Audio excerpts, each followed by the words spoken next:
Welcome to the Astral Weather Report for November 16th through 20th. Every 6 days I come on here to help you understand the shifts in astrological weather that affect human behavior, the way you think, the way you feel, the way you interact with others, so that it doesn't show up as a distraction, as a disruption, or some form of inconvenience. It shows up as something you can leverage and put to benefit for your use to achieve the outcomes you want. So the theme for this next 6 days, the 16th through the 21st, is all about aligned creativity. We are moving into a powerful transition. And this period of time is all about taking your energy and your power that may feel like you're like procrastinating or spinning your wheels in some way, and deploying it in a way that serves as like a fuel, right? But the key is putting it into use for collective contribution, something that serves us, the whole, the collective. So the mental and emotional forecast this next 6 days, what you can expect. This week carries a really strong surge of creative fuel, right? Creativity, ambition. You can feel some extra motivation that's not always there. So you have some inner momentum, but caveat, only if your direction and the way you're deploying that energy is aligned with authenticity and aligned with contribution to something beyond yourself. If you're off path, you'll feel a little drained, you might feel frustrated or pulled in too many different directions. So the opposite is also true. If you're aligned, you'll feel energized, motivated, efficient, and you'll unmistakably be on purpose, on fire. So you might feel a desire to want to express yourself in some way, a little bit more boldly, or to step into your own lane, right? Be recognized for your uniqueness, your authentic self, but not from your ego, from a place of service, from a place of contribution. So the key here this next week is just your energy wants to be used, not stored, but deployed in a way that serves the whole. The sun has moved into the 14th signature. That's gate 14 in human design terms. It's known as the gate of power skills. This is all about the resources to do the work. The fuel, the fire, the ideas, the people, it all comes together when intention aligns. When we align in the value of high intent to serve all, our vision is not just for ourselves to have betterment, but for the whole, for the collective, for our community. Then we always attract the resources that will supply us the ability to complete the mission, set the goals, and start taking action. So, this is really in detriment if you put this energy to use for the wrong things. Selfishly, you will feel misaligned. Things will feel harder. You might feel burnout real quick. You'll feel like doing nothing. And when it's deployed in the right path, you will magnetize the ideas, the energy, the people, abundance through that aligned effort, through your actions. And so the message is you have all the fuel, but it ultimately must be used for the right mission, right? For one that serves the greater good. The earth has moved into gate 8. This is all about authentic expression, but it's also about what I've mentioned already, this theme of contributing to the collective. So if you're not aware of this, it can cause you to feel unrecognized. You might feel not special.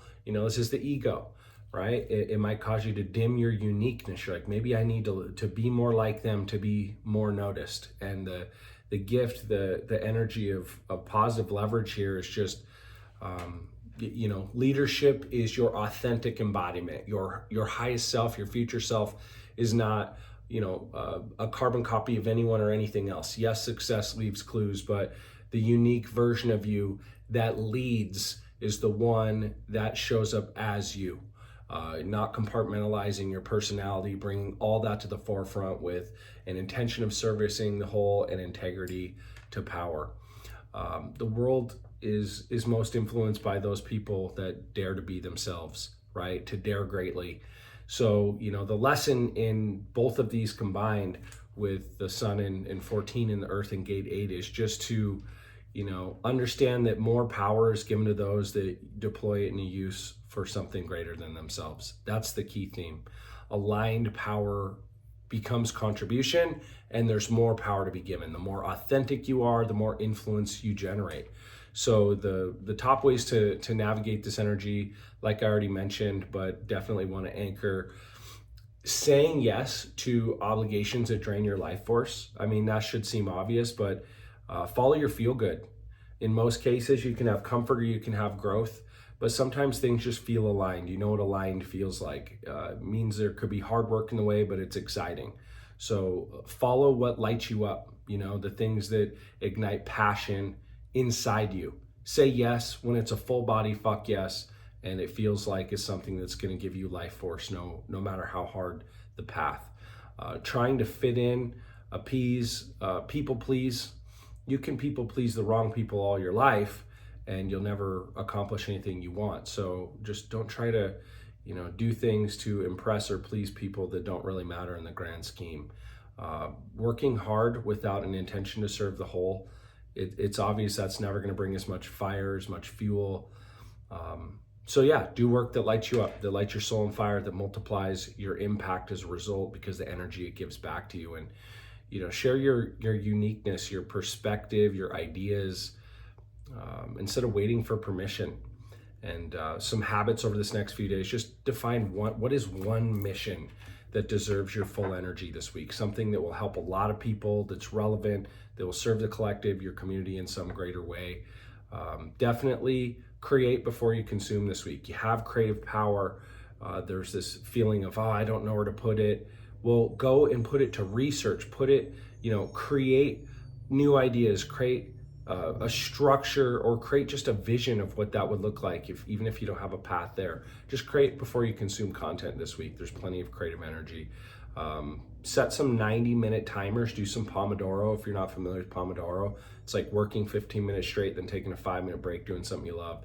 But use little 90-minute pockets, put some 2-hour blocks on your calendar, grind some focused output, things you need to get done, tackle the checklist, those non-negotiables that if you topple one domino will create the most advanced progress, right? Move you closer to your outcomes in every other area of your life. Put a 90-minute block, then do something really fun for 30 minutes. And just some integration reflection. Follow work that gives you more energy than what it costs. As a leader in general, just influence through your originality, through authenticity, not authority, not carbon copy, not tactics. Literally be you. What do you want? What do you want for others? How do you want to serve the world? What's the vision that you want to create? Lead from your truth. As a parent, just model authenticity so your children learn courage as well, right? We're here not for our children to conform to us. It takes courage to actually be ourselves. And when we are ourselves to contribute in a positive way, tying our values back to the desires for the whole, can set a powerful example for our kids. Couple questions to be with this week, just like, where are you leaking energy by doing things that are not truly yours to do? And what unique value, what authentic value are you holding back, or that you've held back, that you're now ready to contribute, right? It's that simple. Be with those couple questions. Where are you leaking energy, doing things that don't light your soul on fire, or that aren't yours to do, or that feel like appeasement or obligation? And what unique value or authentic expression are you ready to contribute that you've been holding back, that you've been, not sharing with the world in fullness? It is time. Remember what you are. You are not your thoughts. You are not your emotions. We'd love to see you in the Breakthrough Lab every Wednesday. We're going to focus on silencing the inner critic.